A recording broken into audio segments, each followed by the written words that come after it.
नमस्कार दोस्तों, कैसे हो आप सभी। उम्मीद करती हूँ सभी अच्छे होंगे। दोस्तों, आप सभी का आप ही के चैनल प्राचीन कहानियों में स्वागत है। अगर पहली बार चैनल पर आए तो प्लीज़ चैनल को सब्सक्राइब करें ताकि वीडियो की नोटिफिकेशन समय समय पर आपको मिलती रहे। दोस्तों, आज फिर एक नई कहानी लेकर आई हूँ। बहुत ही अच्छी कहानी है, सुनिएगा ज़रूर। तो चलिए कहानी शुरू करती हूँ। कहानी का शीर्षक है गरीब की हाय का नतीजा। एक गांव में गुड्डू नाम का बेहद गरीब व्यक्ति रहा करता था। उसकी पत्नी बहुत बीमार रहती थी। उसकी 2 वर्ष की बेटी जन्मजात गूंगी थी। एक दिन जब गुड्डू घर आया तो उसकी पत्नी शर्मिली बहुत बुरी तरह से खांस रही थी। फिर गुड्डू बोला, शर्मिली क्या हुआ तुम्हें? क्या तुमने आज दवाई नहीं खाई?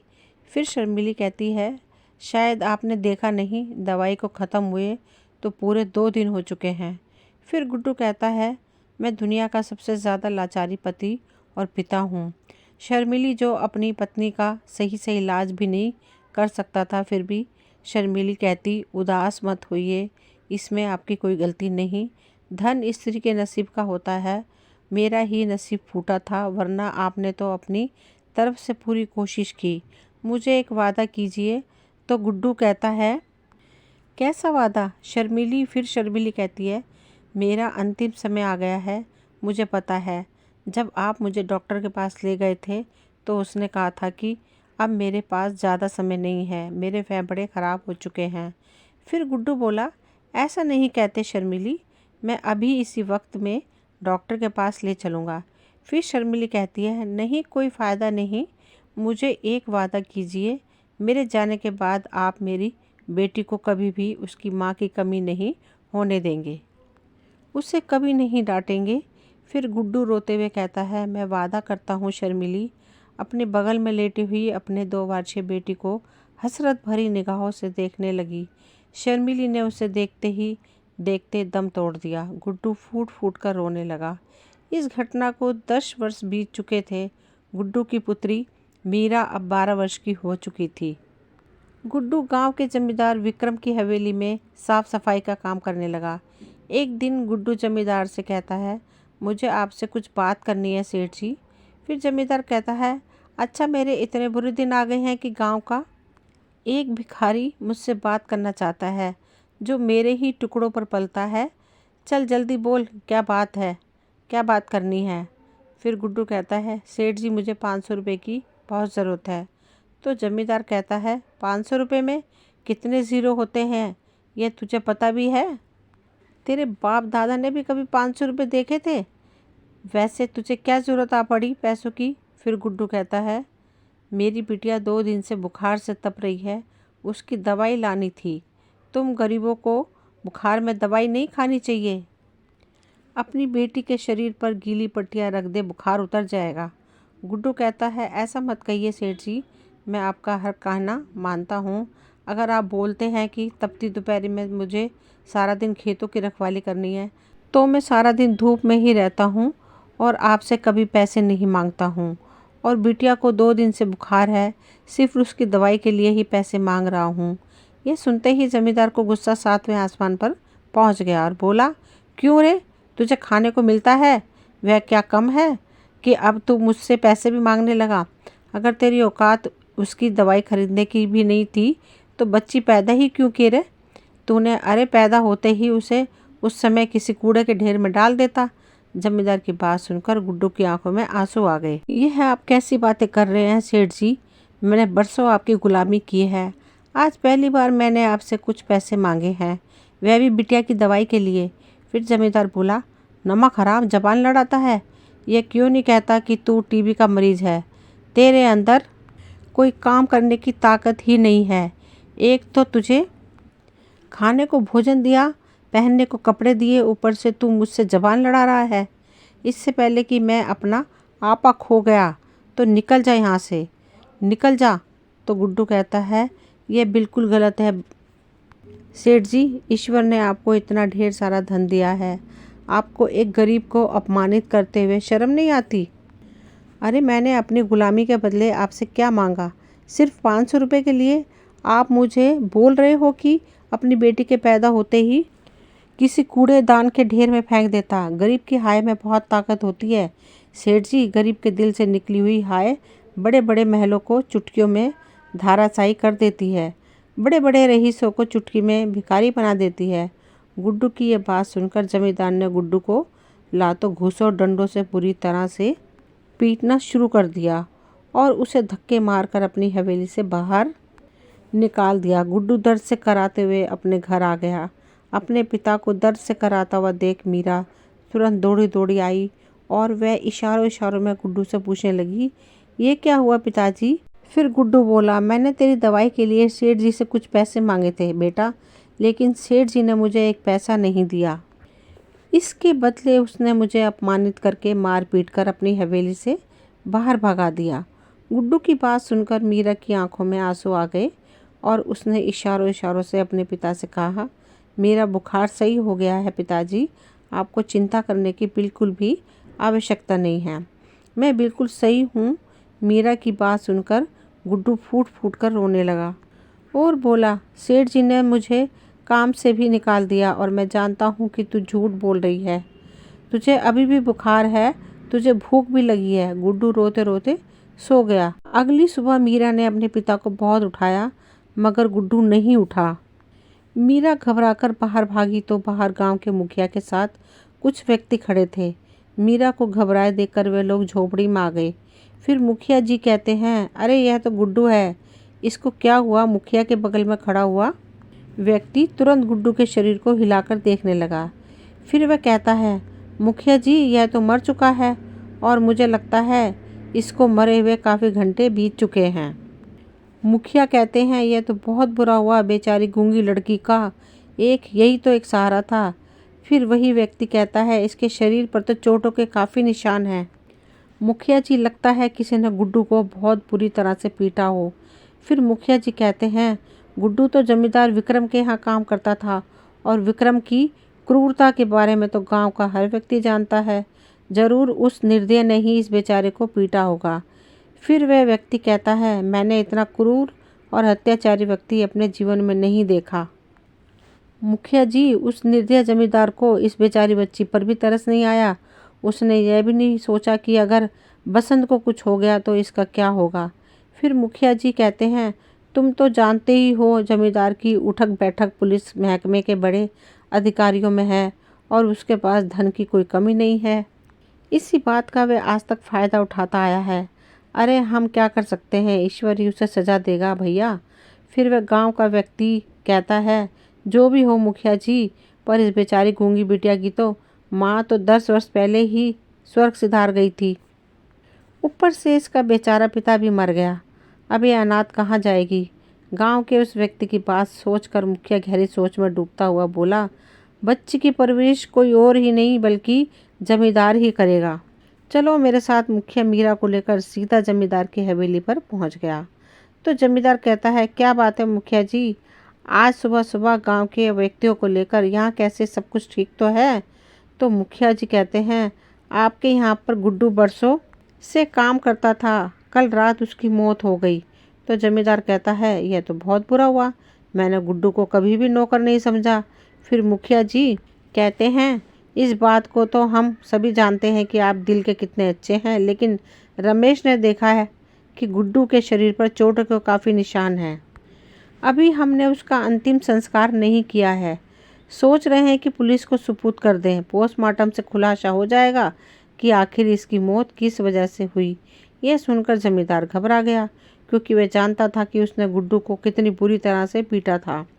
फिर जमींदार कहता है, अरे नहीं नहीं मुखिया जी, पुलिस के पास जाकर क्या करोगे?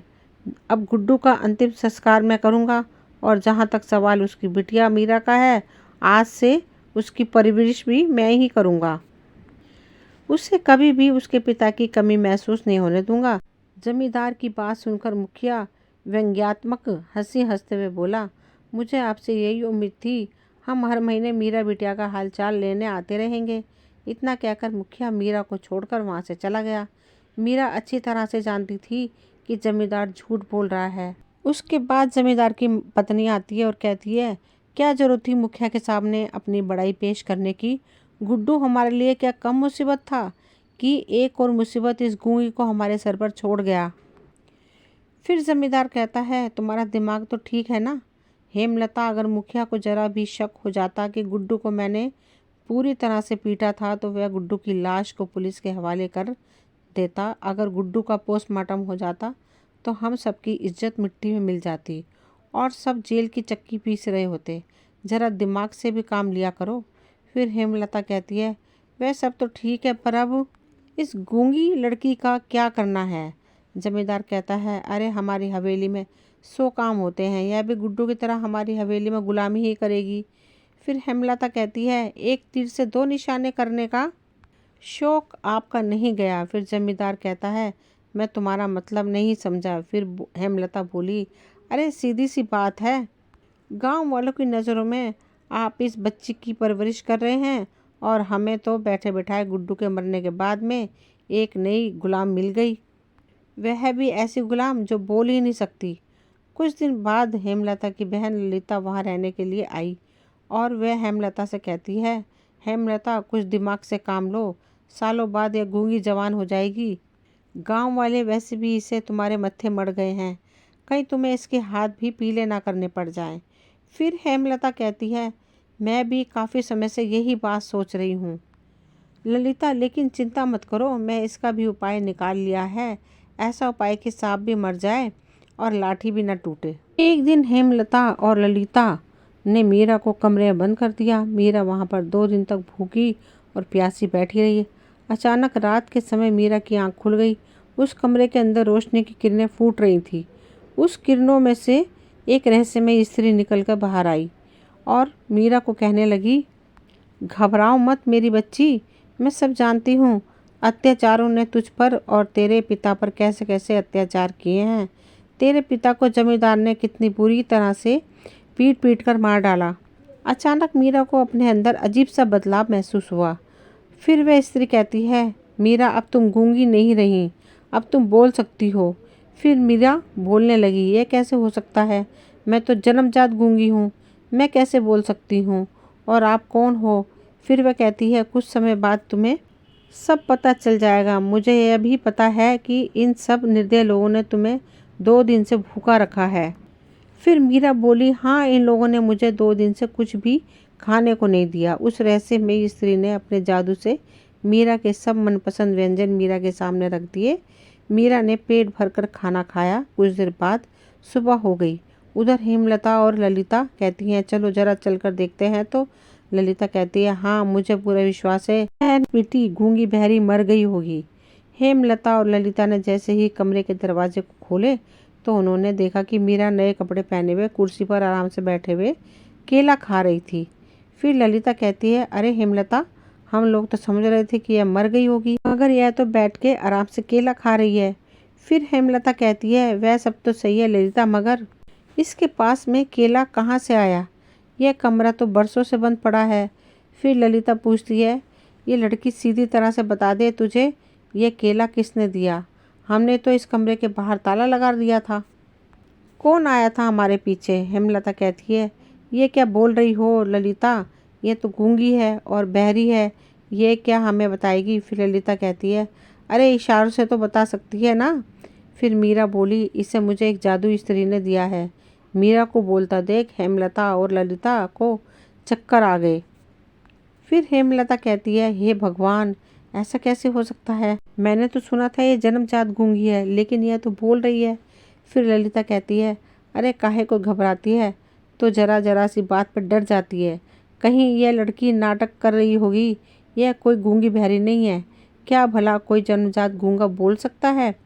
फिर वह कहती है, ये लड़की अब इस केले को खाना बंद कर और बाहर आ जा। मीरा उस रहस्यमय जादू स्त्री को देख रही थी और वह रहस्यमय स्त्री सिर्फ मीरा को दिखाई दे रही थी। उस रहस्यमय स्त्री ने मीरा को उन दोनों के साथ जाने का इशारा कर दिया। मीरा हेमलता और ललिता के साथ चली गई। फिर ललिता कहती है, चल जा, मेरे लिए एक गिलास पानी लेकर आ जा, बहुत ज़ोरों से प्यास लगी है। ललिता ने यह कहा ही था कि जग अपने आप उठकर ललिता के पास आ गया। यह देखकर ललिता की चीख निकल गई। ललिता के चीख सुनकर हेमलता दौड़ी ललिता के पास आई और बोली, क्या हुआ बहन, चिल्लाई क्यों? तो ललिता घबराते हुए बोली, भूत भूत, ये लड़की भूत बन गई है। फिर हेमलता कहती है, क्या बकवास कर रही हो ललिता? कुछ देर पहले तो तुम बड़ी बहादुर बन रही थी, झांसी की रानी के जैसे बातें कर रही थी, और अब सूखे पेड़ की तरह थर थर काँप रही हो। हाँ, मैं अभी इस लड़की को सबक सिखाती हूँ। हेमलता मीरा को मारने जैसे ही दौड़ी कि अचानक उसे ऐसा लगा कि उसका पैर किसी ने पकड़ लिया हो। फिर हेमलता कहती है, अरे मेरा पैर किसने पकड़ा? पर उसी रहस्यमय स्त्री ने पकड़ा था, मगर वह दोनों को दिखाई नहीं दे रही थी। उस रहस्यमय स्त्री ने हेमलता को उठाकर फर्श पर पटक दिया। हेमलता दर्द से चीख उठी। यह सब देखकर ललिता उठकर बाहर की तरफ भागी और जमींदार के पास पहुंची। तो जमींदार कहता है, क्या बात है ललिता? बहन, बहुत घबराई हुई हो तुम। फिर ललिता बोलती है, अरे वह गूंगी और बहरी लड़की को जो तुमने रखा है ना, वह लड़की बोल रही है और भूत बन गई है। पानी अपने आप चलकर आ रहा है। यह सब क्या हो रहा है? फिर जमींदार कहता है, क्या अनाप शनाप बके जा रही हो? जरूर उस लड़की ने तुम्हें बेवकूफ़ बनाया होगा। मैं जाकर देखता हूँ। जमींदार कमरे में गया तो देखा कि उसकी पत्नी फर्श पर लेटी हुई दर्द से कर्रा रही थी कि अचानक कमरे में रखा डंडा खुद ब खुद जमींदार को बुरी तरह से पीटने लगा। फिर जमींदार कहने लगा, अरे ये कैसे हो सकता है? डंडा खुद मुझे कैसे मार सकता है? यह तो वही डंडा है जिसने मैंने गुड्डू को बड़ी बेदर्दी से मारा था। कुछ देर में जमींदार का शरीर रक्त से लथपथ हो गया और कहने लगा, मुझे माफ़ कर दे मेरी माँ। मैं जानता हूँ कि मैंने तेरे पिता गुड्डू के साथ बहुत बुरा किया। मैंने उस बेचारे को इसी डंडे से बुरी तरह से पीटा था, लेकिन मेरी बात का यकीन मानो, मुझे नहीं पता था कि मैं मर जाएगा। उस डंडे को किसी भी तरह से रोक दो। और खूब चिल्लाया और बोला, मेरा शरीर बुरी तरह से दर्द कर रहा है। तभी एक और डंडा उड़ते हुए वहाँ पर आ गया और हेमलता और ललिता दोनों को बुरी तरह से पीटने लगा और दोनों चिल्लाती रहीं, हाय रे, मर गई रे, हमें छोड़ दो, हमें छोड़ दो। और फिर हेमलता कहती है, हमें क्षमा कर दो। अरे ललिता बहन, मैं तुमसे कह रही थी कुछ तो गड़बड़ है, कहीं मेरा भूत तो नहीं बन गई। तभी अचानक वह दोनों डंडे रुक गए और देखते ही देखते वह शर्मिली के रूप में परिवर्तित हो गई। तभी एक तेज रोशनी फटी और उस रोशनी में से गुड्डू निकलकर शर्मिला की बगल आकर खड़ा हो गया। गुड्डू को देखकर मीरा बुरी तरह से चौंक गई। मीरा बोली, पिताजी आप? तो गुड्डू कहता है, हाँ बिटिया, ये मैं हूँ, और यह है रहस्यमय स्त्री और कोई नहीं बल्कि तेरी माँ है। मीरा रोते हुए शर्मिली से जाकर लिपट गई। अब वह सब लोग शर्मिली और गुड्डू को देख सकते थे। फिर जमींदार कहता है, शर्मिली और गुड्डू, तुम दोनों तो मर चुके हो, फिर तुम जीवित कैसे हो सकते हो? फिर गुड्डू कहता है, हाँ तूने सही कहा पापी, लेकिन तूने और तेरी पत्नी ने मिलकर मेरी बेटी पर इतने अत्याचार किए कि मुझे और मेरी पत्नी को इस दुनिया में दोबारा आना ही पड़ा। हम दोनों ही आत्माएं तड़प उठी। और फिर हेमलता कहती है, हमें क्षमा कर दो। फिर ललिता भी बोली, हमें माफ़ कर दो, हम मीरा को अब कभी नहीं तंग करेंगे। फिर शर्मिली कहती है, नहीं, मैं तुम तीनों को जीवित नहीं छोड़ूंगी।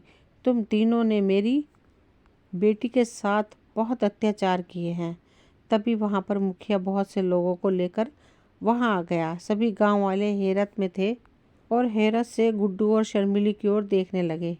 फिर मुखिया गुड्डू और शर्मिली से कहता है, अब इन्हें छोड़ दो, आज से मीरा मेरी बेटियां है, इन्हें इनके किए की सज़ा कानून देगा। फिर गुड्डू कहता है, नहीं मुखिया जी, ये तीनों पापी अपने पैसे के दम पर फिर से बाहर आ जाएंगे और फिर से मुझ जैसे गरीबों को मारेंगे और उनके बच्चों पर अत्याचार करेंगे। यह तीनों इंसान के नाम पर कलंक है। फिर शर्मिली भी बोली, इन तीनों ने गरीबों पर अत्याचार करने की हद पार कर दी है। इन तीनों इंसान के नाम पर कलंक है। फिर शर्मिली भी बोली, इन तीनों ने गरीबों पर अत्याचार करने की हद पार कर दी है। इन तीनों की मौत निश्चित है। गुड्डू और शर्मिली ने अपना हाथ आगे कर दिया और उनके हाथ से आग की बड़ी बड़ी लपटें निकलने लगी और देखते ही देखते जमींदार, हेमलता और ललिता जलकर भस्म हो गए। मीरा की परवरिश गांव का मुखिया अपनी बेटी की तरह करने लगा। दोस्तों, ये कहानी यहीं तक थी और इस कहानी से हमें यह शिक्षा मिलती है कि किसी को भी बेवजह सताना नहीं चाहिए। आप सभी से एक ही रिक्वेस्ट है, प्लीज़ चैनल को सब्सक्राइब करें ताकि आगे आने वाली वीडियो की आपको नोटिफिकेशन मिलती रहे। मिलते हैं अगली वीडियो में, तब तक के लिए थैंक यू।